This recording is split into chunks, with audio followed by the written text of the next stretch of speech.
With some winners, we got to have some losers. And I think there is not a bigger loser in this entire season than the New York Giants. Not even because of being one of the worst teams in football this year. Not even because you don't know how to lose right. You had the opportunity to get the number one overall pick, and Drew Lock turned into prime Peyton Manning. But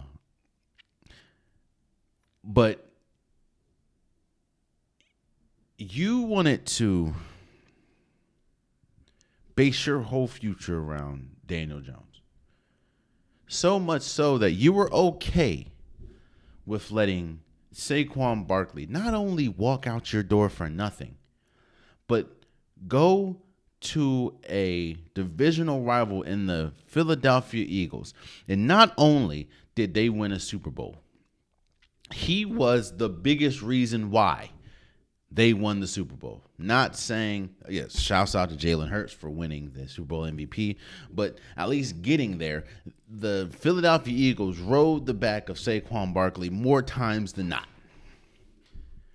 And because you wanted to cut corners, because you wanted to preserve, and you wanted to have Daniel Jones be the face of your franchise, you couldn't sleep at night thinking you had to pay Saquon Barkley what he felt he was owed. And now you look, Daniel Jones isn't even on the team anymore. Saquon Barkley is not on the team and was a key part in a Super Bowl champion. And your future is looking, yes, you have Malik Neighbors. Yes, you still have Dexter Lawrence, but your future is looking mighty bleak.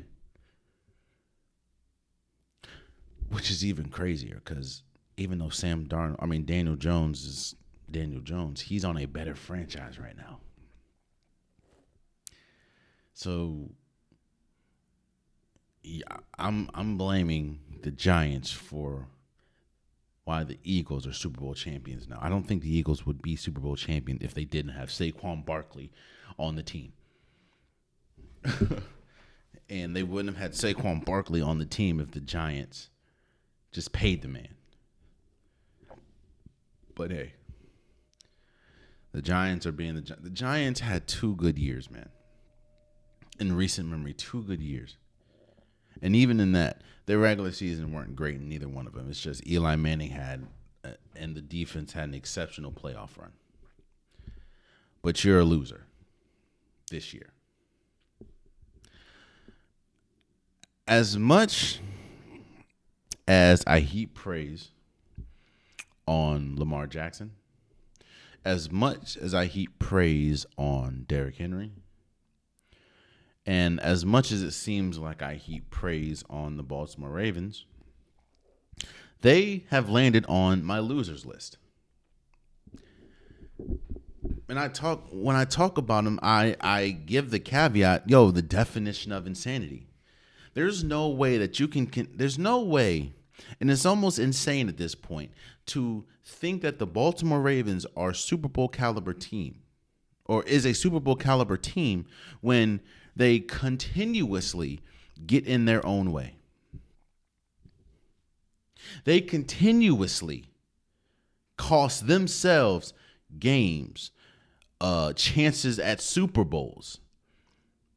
I think these last 2 years, let's say 3 years, these last 3 years, the Baltimore Ravens has been one of the best teams in football.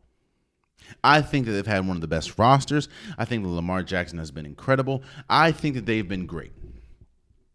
But let's be more, the last 2 years, they have cost themselves a chance at a Super Bowl contention, because I think that they would have beat the 49ers in the Super Bowl. And I think that they cost themselves at least a Super Bowl appearance this year. Whether we talk about Zay Flowers' fumble, whether we talk about Mark Andrews' fumble and his 2-point conversion drop. I talk about this all the time, man. The Super Bowl window doesn't always stay open. Yes, Lamar Jackson is great. And yes, I do think they have a shot with Lamar Jackson being this good and Derrick Henry being this good. But they continuously beat themselves. And this is yet another year where they suffer the same type of fate. They lose not because they weren't the better team. They lost because they self-inflicted wounds. So as much as I love Lamar Jackson, he didn't play great the first half of the Bills game. He didn't play great against the Chiefs last year in the AFC Championship. Now you can say it's because the coaching staff abandoned the run more. The Baltimore Ravens were the number one. I think this 2 years in a row. They were the number one rushing team, and this is 2 years in a row that they abandoned the rush for whatever reason. I can't keep heaping praise. I can keep heaping praise on Lamar Jackson, on Derrick Henry, but in the same breath, I can't keep saying that this is a Super Bowl caliber team if they continue to prove me wrong. So this is yet another year where I don't know if they would have beat the Philadelphia Eagles, but I think that they matched up better with the Philadelphia Eagles than the Kansas City Chiefs did. And I think that they were a better team than the Bills. They were a better overall team, especially offensively, than the Chiefs this year. Yet and still, if was a fifth, that we'd all be drunk. It doesn't matter because they beat themselves yet again. So a big loser again is the Baltimore Ravens. Another wasted season from Lamar Jackson, a wasted Derrick Henry season, and a wasted season where you have a Super Bowl caliber roster. Mind you, your top two offensive linemen possibly could leave this offseason because they're free agents. And you don't have much cap space. You need to figure out what you're going to do with Mark Andrews. You need to figure out what you're going to do with Marlon Humphreys. You had an opportunity. You had multiple opportunities for years now. And it seems like every single year you find a way to mess it up yourself. So you have to be a loser in that. I'm sorry. Lamar Jackson had a great year. Hell, Lamar Jackson's in my winners category. Derrick Henry was featured in my winners. But the Ravens as a whole, and the fact of as great as a season Lamar Jackson had, as great as a season Derrick Henry had, you didn't even touch the AFC Championship? Nah, you're a loser. Another loser is the Chicago Bears. Not solely the complete Bears team, but the coaching staff and how they handled Caleb Williams. Number one overall pick. It really started before that. You bring in a coach, or you have a coach that has shown that he is not good with coaching or understanding how to coach a mobile quarterback. You bring him in, and it just looks... You essentially, I'm not saying they did, but you essentially could have ruined the career of Caleb Williams for just how bad of a coaching staff you put around him. It's all about stability, right? Good stability. I think he had, 2 or 3 offensive coordinators and now 2 head coaches. He will have 3 head coaches in 2 years. Like, that is tough. That is tough. For a rookie, let alone a number one overall pick that had legit aspirations. You're looking at this man as the savior of your franchise, and you can't even get the coaching staff right. And I think one of the biggest reasons why they're losers is because everyone screamed out before the draft, yo, I don't think your coaching staff is correct for the type of quarterback that you're about to draft. Look, as great as Jaden Daniels was, there's a reason why he was the number 2 quarterback picked. Caleb Williams was that in college and still could be looked at as a generational talent. But football is the ultimate team sport. That also includes coaching staff.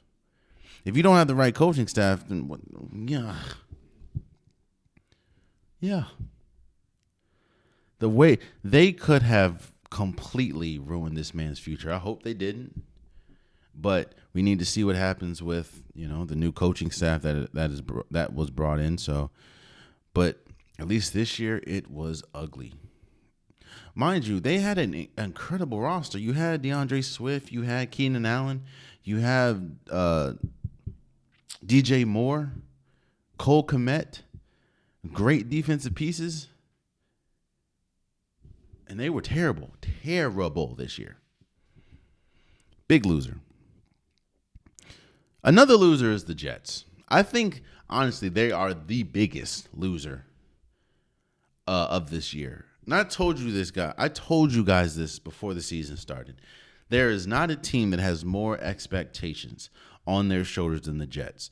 When you have an aging quarterback, when you have an unproven coach, when you have a defense that is supposed to be vaunted, is supposed to be stout, but continues to get older, the time is now. And I said this. I said, if they don't meet expectations, you're going to see a lot of changes. Well, what do you know? Just this year alone, just this season, we've seen Devontae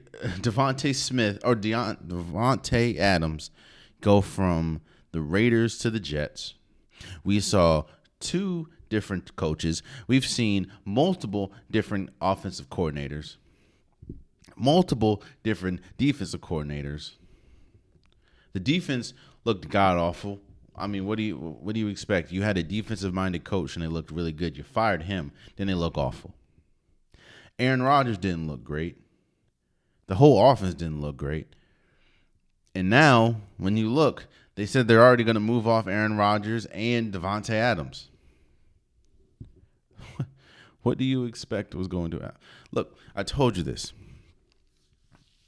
When teams don't meet expectations, they start to point fingers like, all right, why did we not meet expectations? And you're also talking about a team that is desperate for success.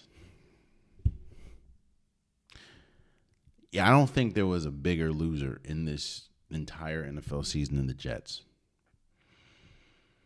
It's crazy when people are saying that the Jets were better off with Zach Wilson than they were with Aaron Rodgers. That's another. I don't think. No, we don't know. We'll obviously see what happens next year because it doesn't look like he's going to retire. But I don't think I've ever seen a quarterback with the caliber that is Aaron Rodgers. I don't think I've ever seen a career end the way that it's ended with a quarterback that good. Like, it is ugly that was an ugly year, ugly 2 years because obviously he tore his Achilles. 4 plays in 2 years ago. This was an ugly season, and they were huge. I think they're the biggest losers of the year, honestly. I know I still have one more loser, but in totality, I think the biggest loser is the Jets. Just look at the excitement and look at the hope that they had going into the season compared to where they are right now. Obviously, the season's over, but there's a lot of. This was a nasty season for this franchise. So, yeah. And another loser, and this is the last thing I'm going to say before we go.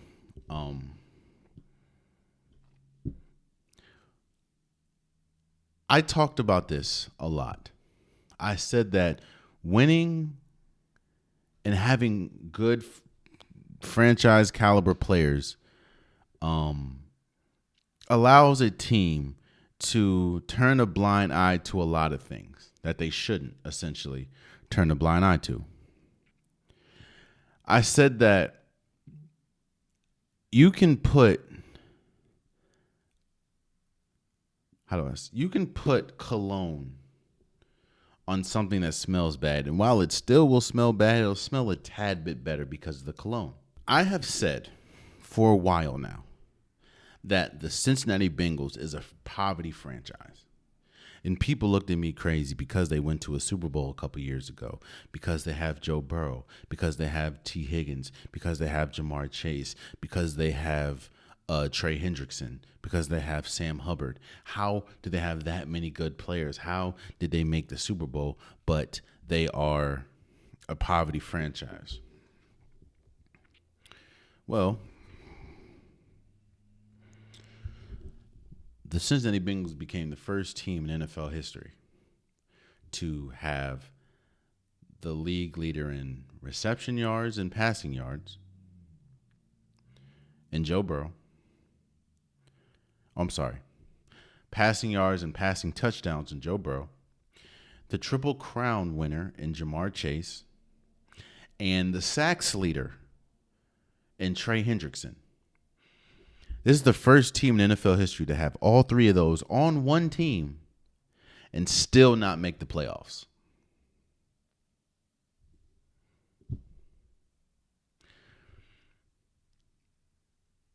This team is going to look very different next year as well, because I don't think T. Higgins is coming back.